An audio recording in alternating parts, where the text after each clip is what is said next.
Óttar Proppé, þið í Bjartri framtíð, þið hafið sagt að fjölmiðlar hafi ekki veitt ykkur athygli meðal annars vegna þess að þið talið ekki með háresti og látum. Getur verið að lítið fylgi ykkar skýrist af því að fólk kannski veit ekki fyrir hvað þið standið? Já, við upplifum það dálítið þannig, já.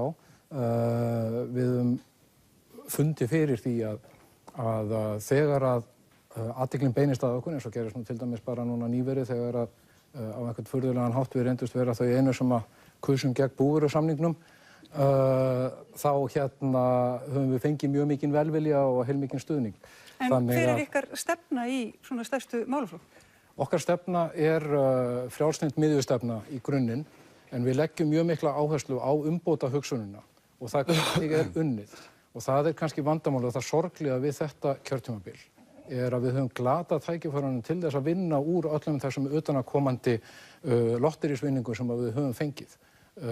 Það hefur verið allt og mikið af fúski og í raun og veru verkleysi hjá þessari ríkisstjórn. Við sjáum það bara allt þetta árið meira og minna búið að fara bara í vandræði einstaklinga innan ríkisstjórnarinnar og við erum að kjósa snemma núna á hausti. Það hefur vantað betri vinnubrögð og breiðari vinnubrögð til þess að taka ákvarðanir, bara koma hlutum í verk hreinlega í breiðari sátt þannig að það þurfi ekki að taka til eftir kosningar og halda áfram rifrildinu fyrir kosningar eins og gerðist dálítið mikið 2013. En þetta hljómar meira bara eins og aðferðafræði heldur en einhver svona konkrét stefna? Aðferðafræði í stjórnmálum er mjög mikilvæg. Stjórnmál eru það að forgangsraða og taka ákvarðanir og það hvernig það er gert skiptir mjög miklu máli. Við sjáum það akkúrat núna á þessu ári að það hefur gengið mjög illa að taka ákvarðanir vegna þess að stjórnmálin hafa verið lömuð út af öðru. Og það er bara ekki gott. Ég held að þessar kosningar eru snemma núna vegna þess að fólk hefur glatað trausti á þessum stjórnmálum. Fólk vill öðruvísi stjórnmál og það er það sem við þurfum að bjóða upp á. Benedikt Jóhannesson, Viðreisn segist setja almenna hagsmuni ofar sérhagsmunum. Á framboðslistunum ykkar er hins vegar áberandi fólk sem hefur verið í vinnu einmitt við það að gæta sérhagsmuna atvinnulífsins. Hvernig geta kjósendur treyst því að almannahagsmunir verði látnir ráða ef að hagsmunir atvinnulífsins koma til tals? Já, þarna er nú kannski sjónarmið að auðvitað fara hagsmunir atvinnulífsins og almennings saman. Við getum ekki byggt upp velferð hér nema hér sé blómlegt atvinnulíf. Þannig að það er auðvitað mjög mikilvægt að hér séu sterk fyrirtæki, hér sé sterkur rekstur sem að getur verið samkeppnishæfur við erlendan rekstur. Þannig að þetta verður alveg fyllilega saman. Er þetta þá einhvers konar alræði atvinnulífsins sem þið boðið? Nei, þetta er svona svolítið undarleg spurning satt að segja. Það séu aðrir hérna inni sem eru nær alræðinu heldur en ég. Við erum með frjálslynt afl sem að viljum þvert á móti reyna að breyta þessu samfélagi og ég held að menn hafi séð það að það er mjög mikil þörf á því að breyta samfélaginu. Þrátt fyrir það sem er alveg hárrétt sem að hér er rakið, efnahagsástandið er mjög gott, að þá er mikil óánægja með allt hér í samfélaginu. Og við ætlum að horfa hins vegar, ekki að vera að gera út á einhver óánægju, heldur horfum til framtíðar, horfum á málin sem skipta máli. Við erum að horfa á heilbrigðiskerfið. Þar hafa menn allt og lengi setið með hendur í skauti, menn að rífast það hvar Landspítalinn eigi að vera. Við segjum, skulum flýta byggingu Landspítalans, höfum að með hringbraut, það er búið að ákveða það og ljúkum því á næstu 5-6 árum. Það setjum við í forgang. Við erum með heilu landshlutana sem ekki njóta heilbrigðisþjónustu. Það koma ekki geðlæknar á Austurland svo mánuðin skipti. Þessu þarf að breyta. Menn verða að fá grunnþjónustu þannig að við getum horft á það í fyrsta lagi, þá er það Viðreisn heilbrigðiskerfisins. Hvað eru helst útgjöld heimilina? Það eru vextir.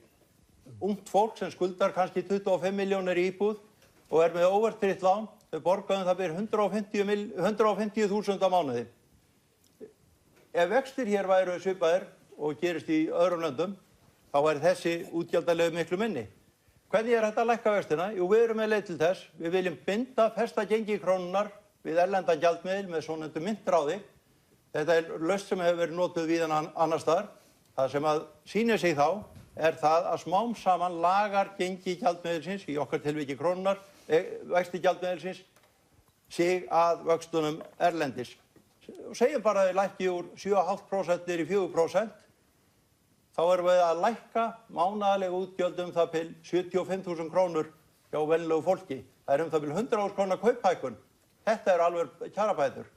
Þannig að við erum að tala hér viðreisn heimilina líka. Og í þriðja lagi það traustið. Það ekki nema 1 af hverjum 7 Íslendingum sem segist treysta Alþingi.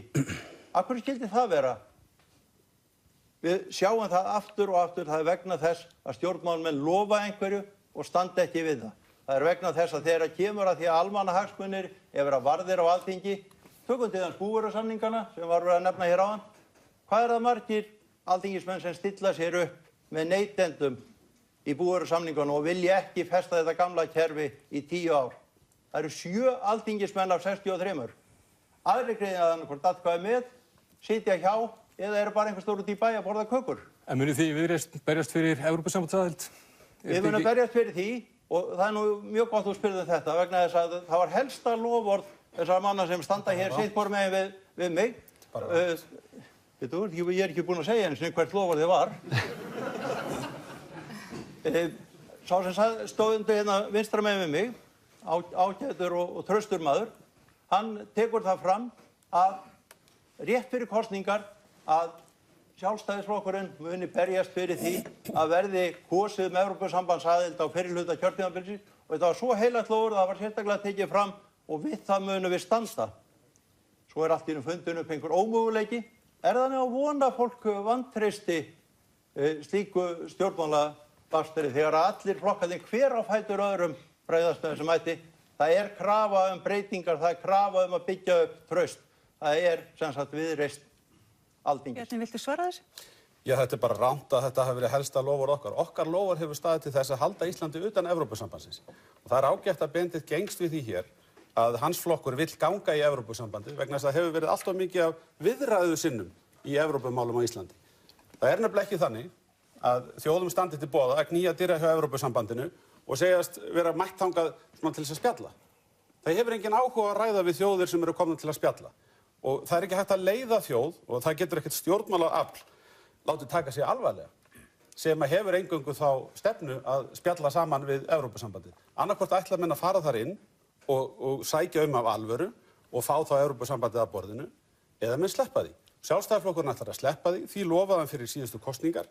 Við ætlum að halda landinu utan Evrópusambandsins og það í samræmi við hverja einustu könnun. En þeir lofuðu líka það sem hefur verið gerð. Ég hef margoft farið yfir það hvernig það mál hefur verið. Hvernig dettur mönnum í hug að ein ríkisstjórn þar sem engin ráðherra styður inngöngu í Evrópusambandið og það ekki meiri hluti á Alþingi fyrir því að ganga í Evrópusambandið að slík ríkisstjórn eigi að fara að setja á stað viðræði við Evrópusambandið. Þetta ámar ekki þurfa að ræða hér af einhverju alvöru.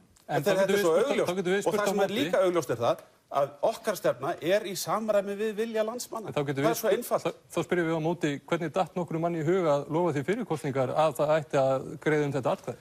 Í kjarnan vorum við að segja það að við erum viljug til þess að beita þjóðaratkvæðagreiðslunni til þess að höggva á hnúta þegar þess þarf með. Og í þessu máli þá atvikaðist þetta eins og það gerði. Kosningaúrslitin voru skýr. Flokkarnir sem töluðu gegn því að gangi í Evrópusambandið, þeir unnu stórsigur. Flokkarnir sem báru upp í Evrópusambandsviðræðurnar, Samfylkingin og Vinstri græn, þeir voru raskiltir í kosningunum. Þetta svo einfalt. Og hefur einhver séð einhver tímann könnun það að Íslendingar vilji gangi í Evrópusambandið? Hvers vegna vera að ræða þetta mál? Og hvers vegna vera að ganga til kosninga með það sem stefnu að ganga í Evrópusambandið þvert á vilja landsmanna?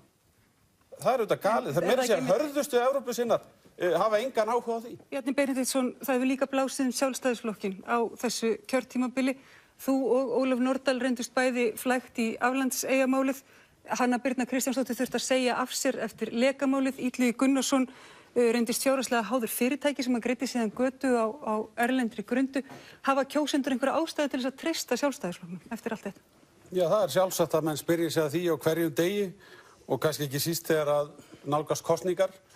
Sjálfstæðisflokkurinn hefur haldið kjörfylgi sínu allt þetta kjörtímabil það bil samkvæmt mælingum og við erum stolt af þeim árangri sem ríkisstjórnin sem við höfum átt aðild að skila.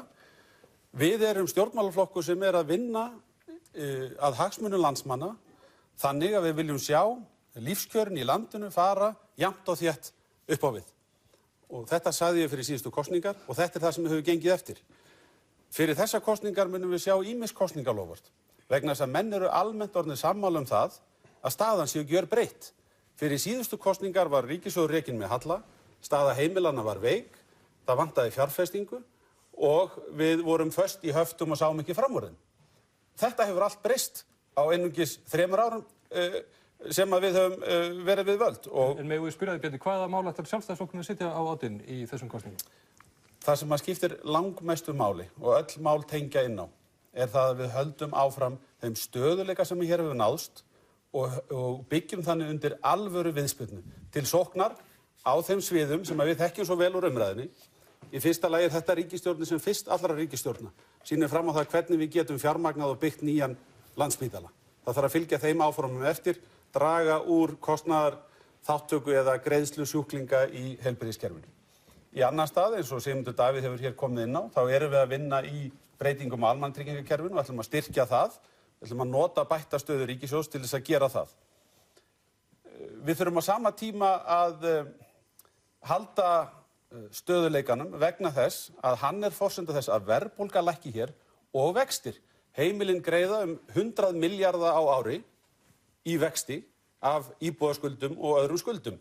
1% lækkun vaxta myndi þannig skila til heimilana það bil 20 milljörðum vegna þess að meðaltali eru heimilin að greiða í kringum 5% vexti. Þetta eru mál sem við munum fylgja fast eftir, að styrkja velferðarkerfið á grundvelli kraftmikils atvinnulífs og í dag horfum við fram á það að við séum að upplifa lengsta, samfellda, hagvaxtarskeið Íslendinga. Þannig að tækifærin eru svo sannarlega til staðar til að halda áfram á þessari braut. Já, komið sæl.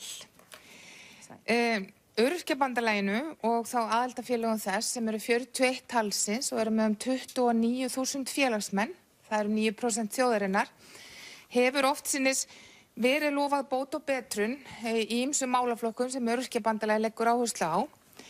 Og nú þætti mér vænt að heyra frá ykkur hvað ykkar framboð hyggjast gera til að bæta kjör og aðstöðu fatlaðs fólks, örorkulífeyrisþega og langveikra á næsta kjörtímabili. Og þá ég að horfa til barna og fullorðinsfólks í þessu samhengi og þá með tilliti til heilbrigðisþjónustu, atvinnu, náms, aðgengis og sjálfstæðs lífs. Óttar, hvernig svarar þú spurningu Elínar Kalman? Já, þannig væri kannski auðvelt verandi hérna síðastur í röðinni að bara taka undir með öðrum og bæta aðeins í. En í fullri alvöru þá mikilvægt að leggja áherslu á kjör þeirra sem að hafa minna og verra aðgengi að samfélaginu. Það eru mannréttindi að allir hafi gott aðgengi að samfélaginu og stór hluti af því að festast ekki í fátæktargildrum. Og ég vil nú vera ósammála þeim sem standa hérna við hliðina á mér að ríkisstjórnin hafi staðið sér svo vel vegna þess að hún hefur fellt tillögur stjórnarandstöðunnar einmitt að hækka laun aldraðra og öryrkja og færa þá upp að lágmarkslaunum sem að manni finnst einhvern veginn lágmarkslaun heita lágmarkslaun af því að þau eru lágmark, hefði maður haldið.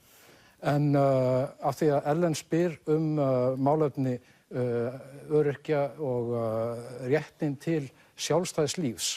Það það sem ég á við þegar ég tala aðgengi allra að samfélaginu og ekki bara sumra og það þarf að vera forgangsatriði. Það þarf að vera forgangsatriði að fatlaðir hafi aðgengi, ekki bara líkamlegt aðgengi að húsum og svo framvegis, heldur líka að atvinnulífinu að það líði ekki þann fjárhagslega skort að geta ekki tekið þátt í samfélaginu. Og við í Bjartri framtíð höfum verið baráttumenn fyrir NPA, svokallari notendastýrðri persónulegri aðstoð og það mjög mikilvægt að hún verði lögfest og bjóðist fleirum. Við munum berjast fyrir því áfram. Það eitt af því sem hefur verið ánægilegt fyrir okkur í minnihluta á Alþingi núna á þessu kjörtímabili að með því að leggja áherslu á mannréttindamál þá hefur okkur tekist að pota ýmsum, kannski ekki risastórum en litlum málum áfram og við erum mjög stolt af því. Benedikt, ef að þú svarar spurningu... Ég held við þurfum að hugsa þetta svo litið upp á nýtt. Menn alltaf að hugsa öryrkja, hvað geta þeir ekki? Við höfum að hugsa hvað geta þeir, við höfum að hvetja öryrkja til vinnu, hvetja til þess að þeir geti unnið eins mikið eins og þeir mögulega hafa krafta til. Það enginn sem ætlar sér að verða öryrkið. Það bara ekki markmið nokkurs manns í lífinu. En ég þekki engan sem nú flokkaður í þennan flokk sem vildi ekki sjálfur geta lagt meira af mörkum. En hvað gerum við ef að fólk að vinna? Þá það skert ef það fer yfir rúmlega 100.000 krónur. Þá bitnar það á þeim lífeyri sem fá frá almannatryggingum. Þetta röng hugsun. Við höfum líka að reyna að byggja upp færni, öllu móti. Við verðum að byggja upp aðgengi. Ég vil alveg taka undir það og vil hrósa ríkisstjórninni fyrir það að það var tekið ákveðnum málum á langveiku fólki sem bar allt of háan kostnað. En við höfum ennþá eftir að taka á unglingunum, börnunum. Það þarf að koma geðhjálp í skólana, við þurfum að borga sálfræðiþjónustu. Það eru á mörgum sviðum sem að ríkið verður að koma til móts við þessa hópa. Bjarni? Já, það margt nefnt hér. Það talað langveika, það talað fatlaða, það talað börn og aldraða. Ég ætla að minna á það að fyrir á þessu árið þá breyttum við greiðsluþátttökunni þannig að við vorum sérstaklega að beina sjónum okkar að því vandamáli sem hafði byggst upp yfir tíma að þeir sem voru með mestu veikindin voru að greiða svimandi háar upphæðir. Og þessu var breytt á þessu ári og það var fyrsta skrefið í vegferð sem við höfum sett á stað núna að taka virkilega föstum tökum greiðsluþátttöku sjúklinga í þessu landi. Við munum fylgja því eftir með því að taka frekari skref og fyrst og fremst munum við setja í forgang eldri borgara, börn og langveika. Í öðru lagi þá vil ég nefna það að þegar kemur að öryrkjum og málefnum þeirra þá það er skaði að það skyldi ekki hafa klárað samkomulag við Öryrkjabandalagið eftir margra ára vinnu. En nú liggur fyrir þinginu nýtt frumvarp breytingar á almannatryggingalögum sem einkum snýr að eldri borgurum, einföldun á kerfinu, meiri sanngirni, meiri gegnsæi, 5 milljarðar fara inn í kerfi til viðbótar sem munu nýtast eldri borgurum. En öryrkjarnir gátu því miður ekki lokið þeirri vinnu með okkur. Það sem að í málefnum beggja þessara hópa það að það eru of miklar skerðingar. Fólk sem hefur þó lagt eitthvað fyrir, það upplifir ekki nokkurn einasta ávinning af því þegar kemur á efri ár. Það er jafn sett eins og það hefði ekkert lagt fyrir. Þess vegna höfum við alltaf talað fyrir frítekjumarki. Í tilfelli öryrkjanna erum við með annað vandamál. Það er þetta, fólk hrætt við að fara út á vinnumarkaðinn. Ég talsmaður þess að við tökum upp starfsgetumat og látum á það að reyna að fólk geti bjargað sér sjálft. Sjálfstæðisflokkurinn flokkur sem ávallt hefur talað fyrir því að hjálpa fólki til sjálfshjálpar. Og það eru fjölmargir öryrkjar í þessu landi sem eru starfandi og vilja fara út á vinnumarkaðinn, en fólk hikandi við þá. Ég talaði til dæmis bara í þessari viku við mannesku sem sagði mér það að við þyrftum að gefa fólki tækifæri í 1 eða 2 ár til þess að reyna sig á vinnumarkaði án þess að það myndi leiða til skerðinga, þannig að fólk fengi sjálfstraust, sæi að það gæti bjargað sér og síðan gætum við farið að horfa til þess hvaða tekjur þetta fólk hefði og myndi stilla bæturnar af einhverju samræmi við það. Það eru svona breytingar að hjálpa fólki til sjálfshjálpar, hækka að sjálfsögðu bótagrunninn og svo ætla ég að leyfa mér að nefna eitt hérna að lokum sem alvöru vandamál, sem við verðum að horfast í augu við og taka á, sem það, við erum að missa allt of margt ungt fólk í örorku af því að við erum að bregðast þessu fólki á fyrstu stigum vandans. Geðheilbrigðisvandamál eru orðin 1/3 af vandamálum í almannatryggingakerfinu örorku megin. Ungir drengir eru að fara úr skóla, næst í félagsleg vandamál og skömmu síðar eru komnir á örorku. Við verðum að taka fyrir á þessu máli, koma þessum einstaklingum til virkni, ekki bara okkar vegna, heldur sérstaklega þeirra vegna og samfélagsins allt, fyrir þeirra framtíð. Þú nefndir eldri borgara. Þú fyrir síðustu alþingiskosningar þú sendir eldri borgurum bréf. Þar sem þú lofaðir að afturkalla tekjuskerðingu aldraðra frá eftirhrunsárunum og afnema tekjutengingar ellilífeyris. Þú ert sjálfur fjármálaráðherra. Hvers vegna var ekki staðið við þessi lof? Þetta bara alrangt hjá þér. Við þessi lofur var staðið. Ellilífeyrir er sérstakur bótaflokkur í almannatryggingum. Fyrsta verk ríkisstjórnarinnar var að afnema tekjutengingar vegna lífeyrisgreiðslna á móti ellilífeyri. Það við erum búin að lögfestu það sumarið 2013 og við lækkuðum skerðingarhlutföllin, við hækkuðum frítekjumörkin og þegar saman tekið þá þessi ríkisstjórn og ég ekki að halda því fram að verkinu sé lokið en við höfum sett 28 milljarða inn í almannatryggingakerfið til þess að bæturnar vaxi og þau geta ekki fundið eitt einasta tímabil þar sem að kaupmáttur bóta almannatrygginga hefur hækkað meira heldur en á síðustu 3 árum. Síðustu áramót hækkuðu bæturnar 10%. Við erum með 1% verðbólgu. Það þýðir að kaupmáttur bótanna hefur farið upp 9%.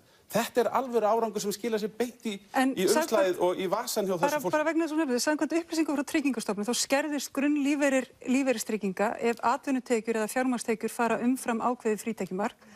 Tekjutrygging og heimilisuppbót skerðist ef lífeyrissjóðstekjur, atvinnutekjur eða fjármagnstekjur fari yfir ákveðin mörk. Samkvæmt Tryggingastofnun þá tekjutrygging ellilífeyris hluti af lífeyriskerfinu. Þú ert að tala nokkra bótaflokka. Þú talar fyrsta lagi ellilífeyrinn, sem það sem ég var að skrifa í þessu bréfi, við afnámum tekjutengingar vegna lífeyrisgreiðslna. Það hins vegar rétt hjá þér. Það enn skert vegna atvinnutekna. En við höfum hækkað mjög verulega frítekjumörkin vegna þess og það gerðum við líka sumarið 2013. Hinir bótaflokkarnir, tekjutrygging og heimilisuppbót, eru þessu til viðbótar og það ekki það sem stendur í bréfinu að við höfum ætlað að gera. En þegar við horfum yfir sviðið, þá erum við stolt af þeim árangri sem hefur náðst og við erum að boða að halda áfram á þessari braut. Myndir þú treysta þér til þess að lifa 187.000 króna grunnlífeyri á mánuði? Þú veist svarið við þessari spurningu. Auðvitað myndi ég ekki treysta mig til þess og það ekki mannsæmandi nokkrum að þurfa að búa við slík kjör. Lágmarksbætur almannatrygginga í dag sem eru miðaðar við einstakling sem býr einn og hefur engar atvinnutekjur og engar lífeyristekjur, þær eru reyndar vel rúmlega 200.000. Þær eru ekki 180.000. Vandinn sem ég var að lýsa hérna áðan sá að fólk að fá þetta litlar bætur vegna þess að það með örlitlar lífeyristekjur eða örlitlar atvinnutekjur. Og þetta ástæðan fyrir því að Sjálfstæðisflokkurinn hefur talað fyrir frítekjumarki þannig að fólk geti haft það litla sem það hefur aflað sér eða eftir atvikum ef fólk vil fara í vinnu, sækja sér einhverja atvinnutekjur, að það fái þá að gera það í friði vegna þess að annars erum við að festa þetta fólk í fátækragildu og það kannski það sem ég hef helst við frumvarpið sem liggur fyrir þinginu að athuga að þeir sem hafa atvinnutekjur, þeir koma ekki betur út úr breytingunum sem núna verið að boða. Styður þú óbreytt veiðigjald á útgerðina? Nei, ég tel að það eigi að tryggja það að arðurinn af sameiginlegum auðlindum nýtist öllum en ekki bara sumum og við teljum að útboðsleið sé leiðin til þess að fara. Benedikt. Við viljum taka upp markaðstengt auðlindagjald, þannig að svaraði nei. Við styðjum það að það sé annarkvort hort til þeirrar framleiðni, þess gróða sem að verða inn í sjávarútvegsfyrirtækjum sem við erum í raun og veru að gera í dag og það má hægt að stilla gjaldið miðað við það hvernig gengur. Það svo þróun sem hefur verið frá því að veiðigjöldin voru tekin upp í tíð Sjálfstæðisflokksins. Eða þróa okkur inn í kerfi tímabundinna samninga með öðru greiðslufyrirkomulagi. Þetta erum við tilbúin að skoða, meðal annars fjallan þetta í stjórnarsáttmálanum. Ætlar þú að beita þér fyrir því að endurskoðun stjórnarskrárinnar verði haldið áfram á næsta kjörtíma? Óttar. Já, þá virða þjóðaratkvæðagreiðslur ekki síður en aðrar atkvæðagreiðslur. Takk fyrir Benedikt. Við teljum að það sé rétt að gera breytingar á stjórnarskránni í áföngum og ég held að menn hafa mistað tækifæri bæði árið 2013, síðan aftur núna, ef menn hefur gert smá breytingar í hvort skipti og varu hálfnuð með breytingarnar. Bjarni. Ég þeirrar skoðunar sem að fyrrverandi forseti og ég hef núverandi forseti lýðveldisins eru að það sé ekki þörf fyrir nýja stjórnarskrá frá grunni á Íslandi. Ég þeirrar skoðunar að við höfum að gera stjórnarskrárbreytingar af yfirvegun, af varfærni. Ég hef talað fyrir tilteknum breytingum og skrifað þær greinar. Þær hafa verið til skoðunar á þessu kjörtímabili. Það hefur því miður ekki tekist full samstaða það og ég tel enga þörf fyrir nýja stjórnarskrá og vil minna á það að þegar þjóðaratkvæðagreiðslan fór fram á sínum tíma þá var spurt ekki þetta stjórnarskráin sem þú vilt, heldur vilji menn að breytingar á stjórnarskráni grundvallist á starfi stjórnlagaráðsins. Það heyrast raddir, háværar raddir innan úr íslensku samfélagi sem krefjast þess að við hlúum betur, miklu betur að íslensku heilbrigðiskerfi. Ef að þið endið í ríkisstjórn að loknum kosningum, hvernig hyggist þið setja saman heildarstefnu og hrindan í framkvæmd heilbrigðismál á Íslandi og hvernig ætlið að hunskast þess að fjármagna því marki sem samfélagið vill. Og síðan til þið svarið þessu, hvernig ætlist þið til þess að fólki í landinu trúi að þið komið til með að standa við það sem þið segið kosningum loknum? Ætlum við byrjum ekki á þér, Óttar? Já, Kári minntist á stefnu í heilbrigðismálum og það nú kannski akkúrat vandamálið að okkur hefur ekki auðnast að búa til alvöru heildstæða stefnu í heilbrigðiskerfinu sem að sáttum og langtíma og hægt að vinna eftir og það þarf að vinna í því. Auðvitað erum við í þeirri stöðu núna, ótrúlegt en satt á þessum uppgangstímum að þessir innviðir, ekki síður en aðrir innviðir, hafa grotnað niður og eru óásættanlegir og það ástæðan náttúrulega fyrir því að almenningur setur heilbrigðiskerfið efst á sinn óskalista, svo má segja. En erum við tilbúin að setja það fjármagn sem þarf? Við erum tilbúin til þess að setja það fjármagn sem þarf, en það skiptir líka miklu máli að við förum í grundvallar breytingar, eða eigum við að kalla það umbætur í kerfinu. Ný skýrsla McKinsey með marga góða punkta, en til þess að þetta gerist, þá þurfum við auðvitað að fá alla að borðinu. Þetta ekki eitthvað sem að bara sigurvegarar í kosningum eiga að dunda sig við út í horni. Heldur þurfum við að hafa þverpólitíska sáttum og helst að fá bæði fagmenn og almenning að borðinu. Og ég vil segja að það ekki síður mikilvægt í heilbrigðiskerfinu að það sé hlúð almennilega að starfsfólkinu og þeim krafti og auði sem að býr í þessu sérhæfða starfsfólki og við verðum að búa þeim aðstæður til þess að vilja og geta unnið í kerfinu. Annars kerfið dautt. Hvað sem margir peningar í. Benedikt, hvernig svarar þú spurningu, Karol? Já, ég held að það skiptir mjög miklu máli að við setjum okkur stefnum, að við hugsum hvernig ætlum að byggja þetta upp allt land, en á sama tíma þá hefur við ekki að bíða og gera ekki neitt. Vera að velja einhvern nýjan stað fyrir spítalann og svo framvegis. Það bara komið að aðgerðum í þessu máli og það á að fara að klára þennan Landspítala þar sem menn hafa ákveðið að setja niður. Það verður líka að byggja upp út allt land. Hvernig getum við gert það? Við höfum gert það með samvinnu heilbrigðisstofnana allt land. Við höfum ekki að vera að horfa á það að hér sé eitt sjúkrahús og það sé einhver andstöðu við sjúkrahúsin sem annars staðar eða heilsugæsluna og svo framvegis. Heldur eigum við að byggja upp kerfið þar sem að þessir aðilar geta unnið saman. Það algjörlega nauðsynlegt til þess að allir landsmenn geti notið þeirra bestu heilbrigðisþjónustu sem okkar fjármunir bjóða upp á. Og þú vilt forgangsraða ríkisfé þannig að... Ég held að skipti mjög miklu máli að gera það og taka fyrst og fremst þessi tvö verkefni, annars vegar að byggja upp Landspítalann og hins vegar að byggja upp þjónustu víða land sem byggir á þörfum einstaklinga. Bjarni Ben. Já, ég til algjört forgangsmál að við höldum áfram uppbygginguna á Landspítalanum og ég til ekki annan valkost raunhæfan en að klára máli við Hringbraut. Við erum semst að hanna meðferðarkjarnan sem hjartað í nýjum spítala og við höfum í langtímaáætlun okkar sýnt fram á það að við höfum efni á að byggja þennan spítala. Önnur forgangsmál í heilbrigðismálum snúa aðgengi að heilsugæslunni og hana þarf að efla sem svona fyrsta viðkomu staðar í heilbrigðiskerfinu hjá okkur og við höfum stigið skref til dæmis bara þessu ári til þess að efla heilsugæsluna og hana þarf ekki bara að efla hér á höfuðborgarsvæðinu heldur út allt land. Við þurfum síðan að taka á greiðsluþátttökunni. Ég var aðeins búinn að koma inn á það hér áður að við erum byrjuð að stíga skref þar og við þurfum að ganga lengra. Og markmiðið einfaldlega þetta hér. Efnahagur fólks á aldrei að ráða aðgengi að heilbrigðisþjónustu á Íslandi. Það bara einfalt, skýrt markmið sem við stefnum að uppfylla.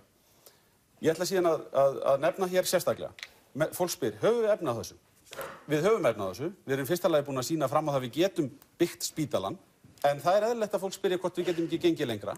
Og þá skal ég minna á það að við höfum fjármuni bundna við það sem við getum losað um. Má ég minna á það til dæmis að ríkið með bundna rúma 400 milljarða í fjármálafyrirtækjum. Þarf ríkið að vera bundið með tæplega 500 milljarða í fjármálafyrirtækjum? Ég segi nei. Við höfum að minnsta kosti að selja annað bankann. Losa þannig það bil 200 milljarða, þá þarf enginn að velta því fyrir sér. Að við getum staðið við uppbyggingu í heilbrigðisþjónustu á Íslandi, greitt niður skuldir, hætt að borga vexti og mætt þessum markmiðum sem ég hef hér verið að lýsa. En það eru of margir að falla milli skips og bryggju, til dæmis með opinbera stefnu að greiða 80% tannlæknakostnaðar eldri borgara, en gjaldskráin hefur ekki verið uppfærð í mörg ár og nú sitja eldri borgarar uppi með 80% kostnaðarins en ríkið tekur eingöngu 20%. Og tannpínu, Bjarni. Já. Og tannpínu. Já, og hefur þess vegna tannpínu og aðra sjúkdóma í tengslum við það. Þetta dæmumál sem verður einfaldlega að laga og fara í forgang. Í ríkisfjármálaáætluninni er gert ráð fyrir 30 milljörðum króna næstu árum verði bætt í heilbrigðiskerfið. Er þetta nóg? Það eðlilegt að spurt sig hvort þetta sé nóg. Áðan töluðum við aldraða og öryrkja. Við gætum líka að tala hérna samgöngumál. Ég hef líka talað fyrir stöðugleika og ég hef talað fyrir ábyrgð í opinberum fjármálum. Við getum ekki bara að tala það hvað við ætlum að eyða miklum peningum í hina á þessa hluti hér og sagt síðan á sama tíma, svo viljum við að vextir séu mjög lágir og sambærilegir og í Noregi og já, alveg rétt, við ætlum ekki að hafa neina verðbólgu hérna og svo viljum við að launin hækki svona 10-15% á ári. En er raunhæft að lækka greiðsluþátttöku fyrir 30 milljarða? Það þarf einhver raunsæi í þessa umræðu, ekki satt? Jú.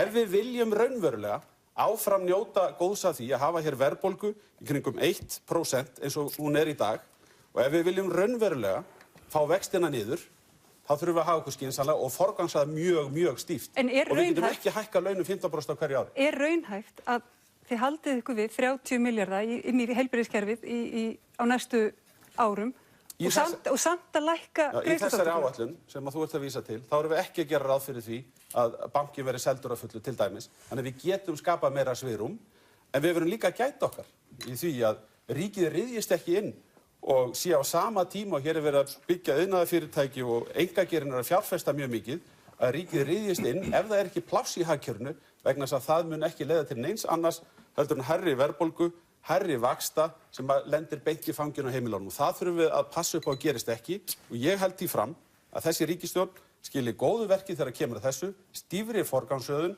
Við höfum losað svona 20-25 milljarða sem áður fór í vexti sem við höfum núna til ráðstöfuna til að greiða laun opinberra starfsmanna og í önnur uppbyggingamál. Kári Stefánsson hefur óskað eftir að bregðast við. Við ætlum að leyfa honum að fylgja þessu eftir. Gjörðu svo vel. Og Bjarni Benediktsson, þú gast rétt, ég ætlaði að bauna á því annarri spurningu og hún hefur með þessa 5 ára ríkisfjáráætlun að gera. Nú vantar í hana í kringum 65 milljarða á næstu 5 árum svo hægt sé að reka Landspítala með eðlilegu viðhaldi með því að taka á biðlistum, með því að bæta við læknum til þess að það sé hægt að reka þennan spítala af sömu gæðum og spítala í nágrannalöndum okkar. Nú stílar þú af þér alveg ofboðslega myndarlegum ríkissjóði. Hann á að stíla af sér, stílst mér af því afgangi upp á svona 400 milljarða á árinu. Hvernig ósköpunum stendur á því að þið gerið ykkur ekki brók og setja þetta fé í spítala.